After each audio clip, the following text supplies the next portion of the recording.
Another Baltimore business shuts its doors, unable to survive the pandemic. After 30 years, Grand Central announced that they're closing. WMAR 2 News' Dave Detling is in Mount Vernon with a look at the closure and reaction from the LGBTQ community. Well, talking to members of the LGBT community, they say they are sad to see this bar close its doors, adding it's one less place for the community to gather. I did dig into public documents and found out that Grand Central's liquor license was under scrutiny because of COVID-19 safety violations. At Grand Central, one of Baltimore's well-known gay bars, the lights are out and the doors are locked. It's the end of a 3-decade run. Initially, it was kind of a shock. At nearby Leon's Bar, patrons shared their memories and time spent at Grand Central.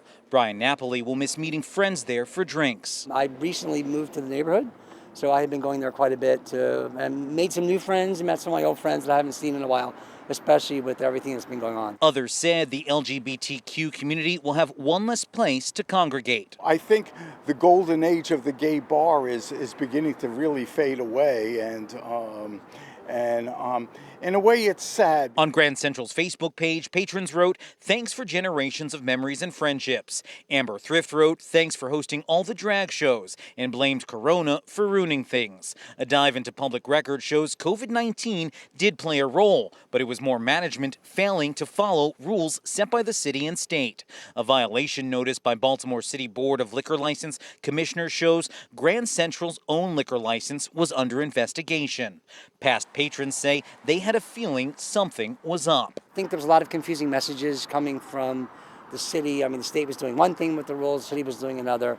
I was concerned about, I felt like in some ways the people at Central, and no offense to them because they were all good people, weren't doing enough to control the crowds. According to public documents, on July 30th, investigators found 30 people drinking outside the bar, not wearing masks or following social distancing rules. Inside the bar, 15 people were doing the same. Investigators wrote customers were waiting to get inside to see a show. At the time of the investigation, indoor gatherings were prohibited in Baltimore City.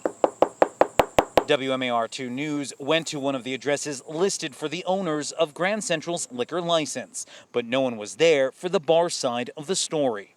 And while owners of the bar were not available for an on-camera interview, there was a statement posted on Facebook. It reads in part, quote, "Given the overwhelming challenges created by the pandemic and our beverage-only driven business, the operations were not sustainable as we prepare for the next chapter." Now, as for the liquor license violation, we understand the bar was fined. It's unclear if the bar plans to open in another area. In Mount Vernon, Dave Detling, WMAR 2 News.